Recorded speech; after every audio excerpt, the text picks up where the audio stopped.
and for regulation. And Hitler was the example that I'd given you with this. Because when you think back to the Germans, they regulated you probably within an inch of your life. But the other piece to this is that when you think about it, you could make an awful lot of money in Nazi Germany. And if you remember, they would actually, it was the Santelli one, and Santelli's got a number of uses on this. Santelli said, would you rather have people that carry the water, or would you rather have people that drink the water? And in Hitler's Germany, their argument was, we are not going to keep people alive. If you're not contributing to the state, then you're bringing us down. And in Hitler's Germany, it wasn't just the Jews that got killed. Disabled people, older people, a lot of people that were not contributing but didn't have means to provide for themselves, they died too. They died too. What other questions have you got? Go ahead, start. I'm sorry, Willow. Could you just quickly go over political science? Don't worry about political science. Oh, don't worry about Yeah, don't worry about that one. I think polity is more relevant, and I think politicians are more relevant, and maybe even politics, but those are the ones. Now, in terms of articles, and if you remember with politics, it's basically how we make the decisions, that how people rule themselves. And I had given you a couple of different ones. I had given you the child labor article in this one. And if you remember with the child labor article, that was the one that was dealing with Newt Gingrich. Yeah. And Newt Gingrich arguing that we needed to give these little kids jobs. Be able to explain the positives and negatives of that, because there's a video link for it. I think I'm going to remove, and I'm going to take some notes as I mention this. And you know what? Something got a pen I could borrow real quick. Yeah. Just chuck it on up. Okay. Do you need it back? Mine's legal. Okay, but you need it back to right now. No, I haven't. Okay, if you got another one. I'm going to remove, looking at this, I'm going to remove Don't Let PA Flunk, the one that was dealing with the Electoral College. And looking at this, that's the only one for right now. In terms of politics, though, we had talked about swearing on the Quran, we had talked about the Nixon article, and I believe we had talked about Islamic retribution. Do y'all remember the story about swearing on the Quran? Yes, but I don't remember Islamic retribution. Oh, you will remember that one. That was one of the biggest ones. The eye drops? That was the one Oh, with yeah, the sorry, I acid. remember Yes, that, yeah. yes, yes. Of course, I read the article. Yeah, so yeah, and you've already forgotten. That's not a good sign. If you remember with swearing on the Quran, it was North Carolina. It was North Carolina. And if you remember, with North Carolina, they actually would require you to swear. Do you remember what the term was? On the Holy Book. They would actually require you to swear on the Holy Scriptures in North Carolina before you would go on to the witness stand. Now, that's not to say that you couldn't affirm, but if you were going to swear on something, you had to swear on the Holy Scriptures, which is generally considered as the Bible. If you remember, there was a woman in there that wanted to be able to swear on a different book, a book of her choice. In this instance, it was the Quran, and there were arguments that were made in favor and against. Do y'all remember any of the arguments in favor? Anybody? Against, I remember. Okay, what were the ones against? That we would have too many different books and religions involved. There was an idea in there that if you could swear on any symbol that you felt was holy, you could conceivably swearing on any number of books, you could be swearing on any number of articles, you could be swearing on a chicken, a dead chicken, fried chicken, you could need the head of your dead mother. I mean, it just went on and on and on when you think about it. And there was a sense that maybe this was disrespectful to the court. Why is the number one reason really why you would want somebody to swear on their religious book? Do you remember? Go ahead.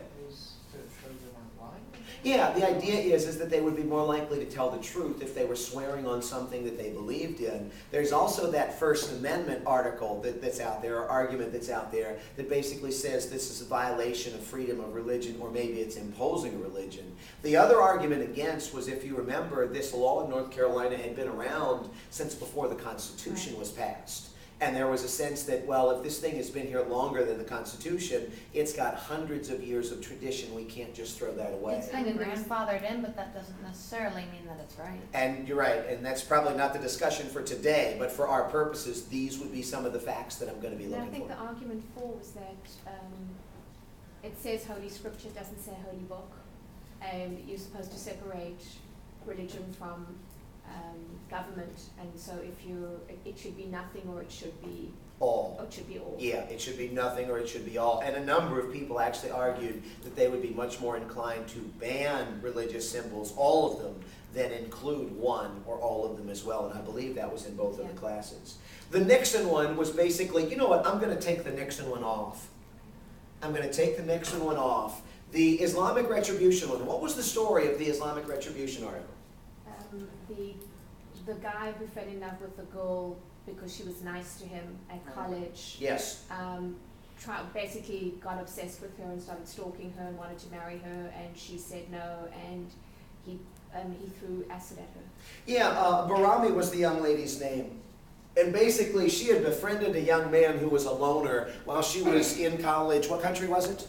Iran. Iran. Okay. So basically, he decided that he loved her. He became obsessed with her. He was always asking her to marry him. And in fact, as I recall in both of the classes, I had asked, what is it that females typically do when somebody keeps bothering them for a date and they don't want to go out? And after we got through all of the garbage answers, the idea is that females usually say, I'm seeing someone else. So when he was doing this, finally she said that she was promised to someone else, she was going to marry someone else, and he should just stop. And his chilling words were, if I can't have you, then no one can.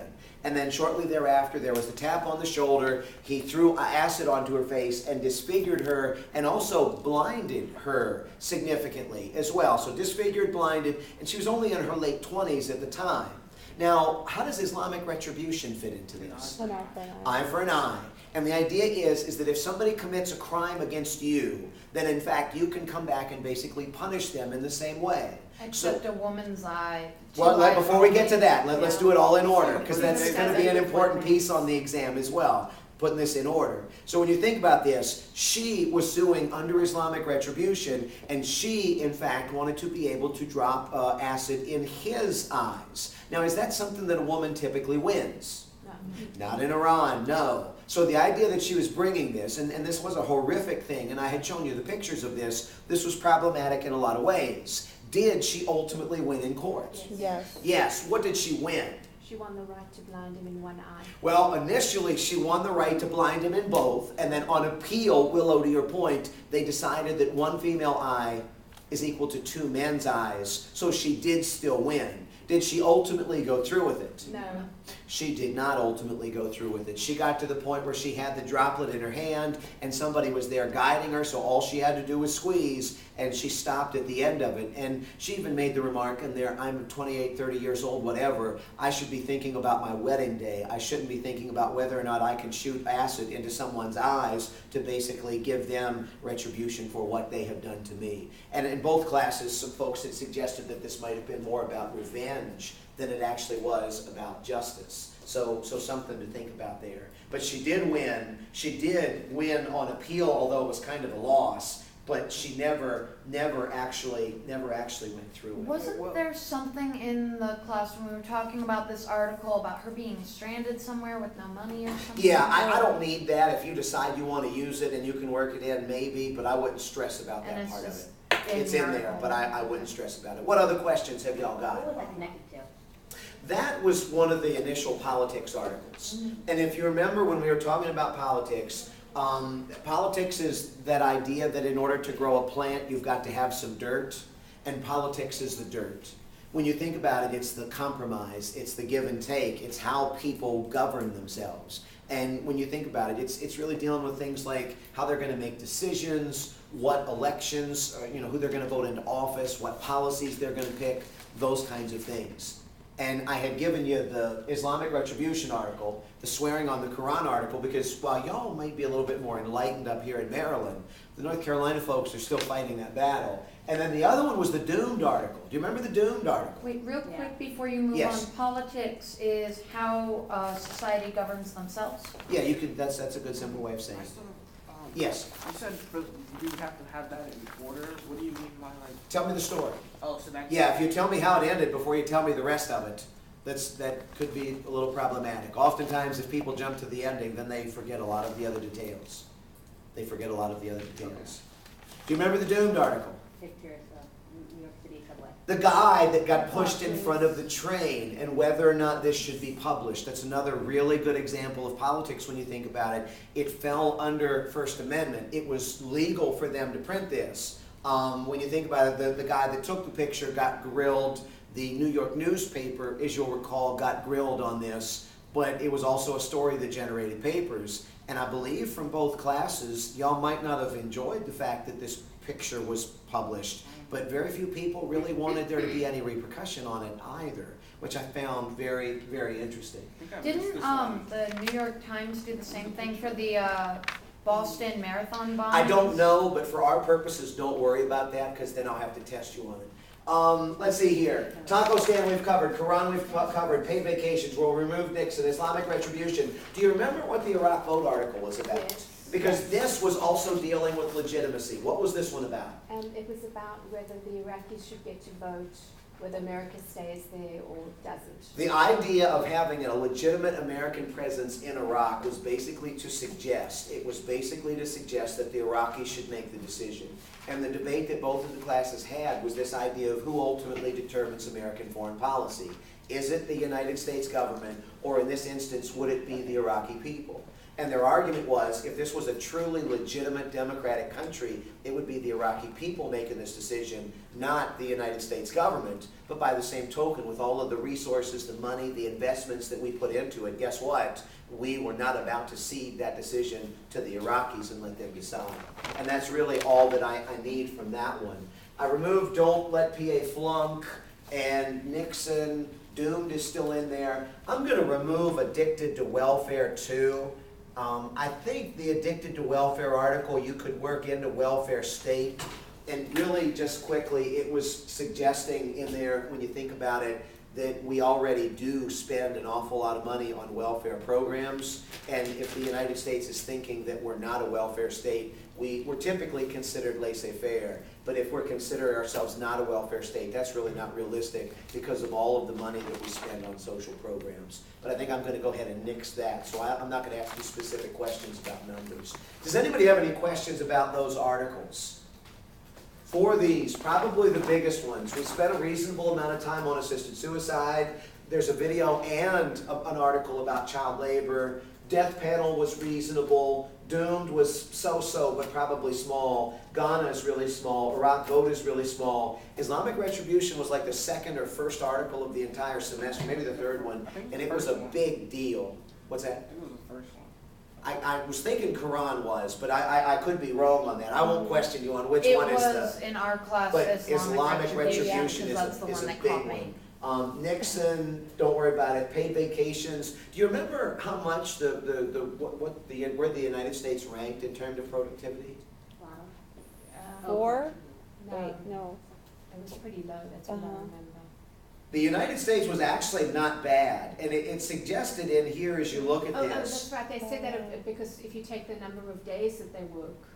The logic on this, and just to kind of hit on this again, the logic on this was that if you give people paid vacation, they'd get a chance to get away from work, and then they would be able to come back and they would be more productive. The American idea is that we work a lot of hours and we don't really take vacations. We do produce, we get paid on what we produce, but because we work so many hours, it lowers us. And if you notice up here, Norway was number 1. If you notice up here, U.S. employees produce about 47.42 an hour, which was really only about 4th, which really wasn't bad overall. So the numbers are still pretty good. I believe the United States has moved up to number 1 now, but part of that is based on what it is that we're producing too, because not everything is the same. So real quick, you Yeah. said the ones not to worry about, Nixon, Addicted to Welfare, and Don't Flunk PA. Yeah. And the main ones to really worry about were assisted suicide, death panel, Doomed, and what else? Child labor. You know what? Look at those and see the ones that we spent the most Child time labor. on. Or watch the video that you just filmed, because it will be in there as well. Okay, any other questions from chapter 4? Everybody straightforward on this. Federalism is fairly small, proportional representation is fairly small, plurality is fairly small, as opposed to a majority. I mean, they're pretty much just definitions for those. Chapter 3, ideology. Anybody with any questions about those terms? And the big ones on here, liberalism, conservatism, populism. I don't have libertarianism up there. That is one, and I'll make sure that it is added. But libertarianism is the other one. And if you remember, this was really the chapter where I'd given you the second belief quiz. If the first one was dealing with regulation and redistribution, this one was dealing with bedroom and wallet. Okay? Bedroom and wallet. How much the government should regulate social issues or bedroom issues, and how much the government